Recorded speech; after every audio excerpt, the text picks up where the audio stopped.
Hey everybody, Hellcrex here, just doing a little update to let you know that Thursday night we have the Musty Wargamers show going on over on Palmer's channel, Heresy Productions. So if you're gonna stop by, go hop over on his channel. We can watch it. It will be 9 Central Standard Time or 9 Chicago time. 10 Eastern New York time, or 8 Mountain, or 8 Denver or Calgary time, I guess that'd be. So there you go. I hope you guys will stop by, and we've got a couple topics to talk about. I don't know if Palmer will put the topics in his channel description for the show when he puts it together. Hopefully he does. So, which I do. And we can get this topic discussion going on while we're doing our paint and chat too. All right. So that's what's going on there. All right. So what you have here is a bunch of stuff. I've been working on my Tomb King stuff here. I got 24 of the Tomb King, basically Tomb Guard guys here. Slowly been adding some stuff to them. Just getting the base colors going down on them. So this will be similar to this paint scheme here. You see that? So they're going to be like that, where you got blue shields with brass and, you know, that kind of look. So that's the end result, will be like those. So eventually I'll get there. So right now I'm just applying all the different base colors to them.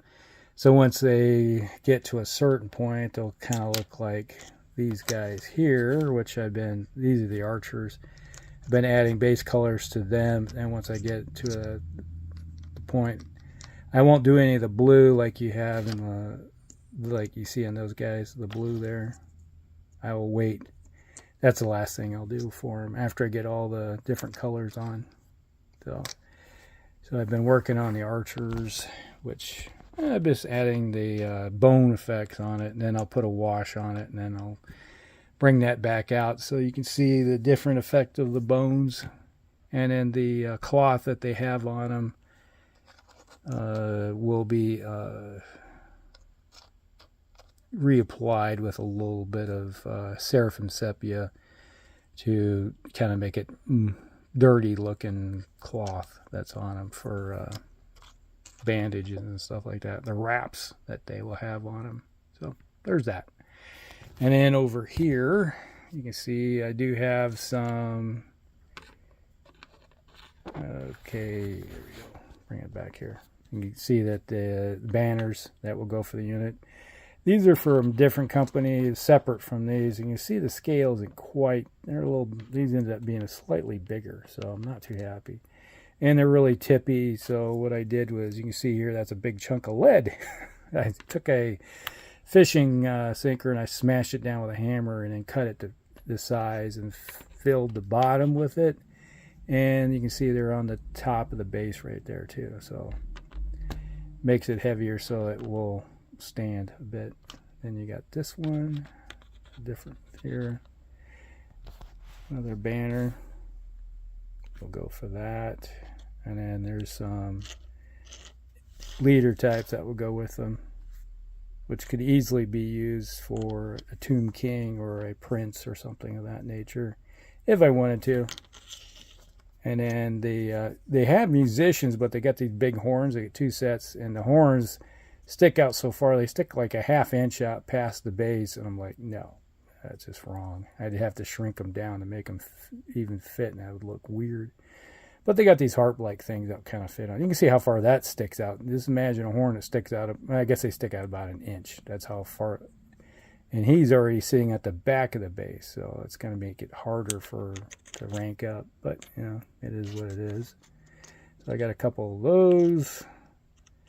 So I got to work on them. So I got 2 musicians, 2 of everything, basically. That will have all that together. So there. All right, so I'll be working on Tomb Kings. This is the last of my Tomb Kings for a while that I need. This is the last I have at the moment. The Kickstarter that I did that just finished about a week ago, I think it was. They have a Tomb Dragon / Skeleton Dragon in the mix. So once I get a hold of that, I'll probably print one of those off and add that to my army too. So eventually, and then I have to finish these guys here too. So now that I'm working on get everybody up to the certain point, then I will finish these guys off. And these, you can see, are sitting on a 25 mil base, while these are on 20 mil bases. Oh, it's amazing. It's like when you're a little tippier, like this guy, he's better off on a 25, but he's a BSB, so he won't be ranked up with anybody. Neither is the Lich Priest, so I'm not too worried about it. But everybody that's ranked up together will be on the 20s that you have there. So that's just pre-existing stuff. Okay, so that's that. Not that I need any more archers. I probably have about 50 archers already, maybe somewhere in there. I got a whole bunch of different varieties of archers. But those guys over there are ones that I wanted to have more of. So those are 3D printed there. So that stuff. All right, now you can see in the back here, I've talked about them before. These are the Perry miniatures. They are American War of Independence Perrys. So I have right now on the bases 20 mil bases. These are Queens Rangers. These are the Grenadiers here. And we have the regulars, Queens Rangers, marching forward. You got them ranked up here. They got, the fixed bayonet there. Some of those I got 20 or 18 of those. You can see there's 18 there, and then I have roughly 15 there. But 5 of these are Grenadiers, which are going to be something separate. So these are your skirmisher types here, light infantry. So I got a few light infantry unit members here, so 10. So I could have a small skirmishing unit out front to cause havoc and hinder things. So I got those. Basically, if they don't have a bayonet on them, then they're usually skirmishers. It's like this guy here can be a skirmisher because he doesn't have a bayonet attached, even though the skirmishers will have bayonets to be used. So they're just pulled out as light infantry out of the main units to like a platoon or something out of a company. So run out front to harass any of their enemy skirmishers. But then you look over here. Ooh, boxes. What's in the boxes? We have Perry miniatures. Yes. We got some cavalry. 2 boxes of cavalry. And then we got 5 boxes of infantry. Let's pop these open here. Alright, so you can see I have cavalry. So Queens Rangers cavalry right there. So there's a couple boxes. So I got 6 of those. So it's a small unit of Queens Rangers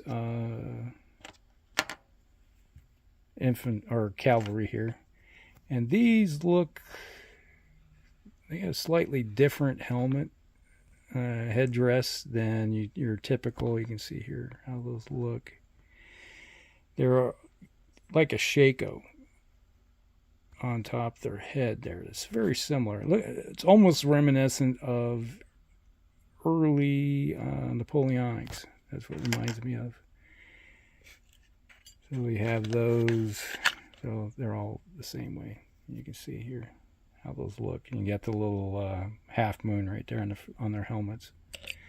So I got 6 of those. And they all have swords.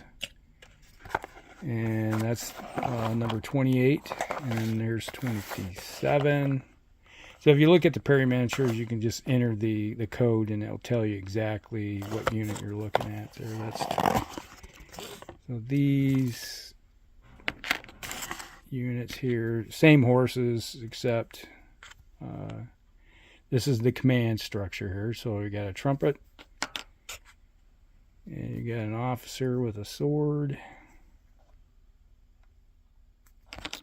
And where's the last guy here? And just another, you know, he's got a sword out on his shoulder, like an NCO. So it's not really much different, other than a couple of them are, you know, your officer and your musician. So that's, I just wanted to have some command structure with my cav there. And then here, this would be number 22. This is similar to this. So we got 6 guys in here. Let me get the thing open here. One-handed. There, come on. A little more.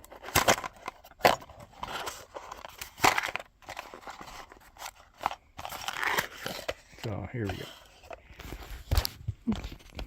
Fell off the table. All right. We have a couple flagpoles, and you got your musician here, horn blower, which is that guy. Then we have a looks like somebody's marching forward. He's got his hand reaching into his satchel there. And I think I showed this guy. He's just an NCO. Form up the rankings. Form the line. Oh, come on. The stuff is stuck to him. There. And we have another banner, which is that guy right there. That's the same guy. And we have a well, they're really just won't come out. Like all the little screw gates are attaching to them. You can see a lot, like all the stuff that's attached that hasn't been cleaned off, you know, like that right there, snagging. So we got that guy. And let's see, where's the other guy? Should be one more banner. Oh, here he is. He's attached. Let go. That's the other banner pole here. That one. It goes up. You got banners going the opposite direction. It'd be this one here. I've got those two right there. So I do already have the command structure, but I needed some poles and stuff to go with my other unit I got here. These other boxes of 5 that I picked up, or 4 other boxes. So there's those. That's the command. And then I have 4 boxes of number 25. And hopefully sometime in the future, Dan Booman and I will get a game in. Maybe by that time I'll have these guys painted. So once again, it's the Grenadiers. Same Grenadiers. So I bought some Grenadiers to go. Now I have a full-size Grenadier. It'll be Queens Rangers Grenadier unit. So advancing.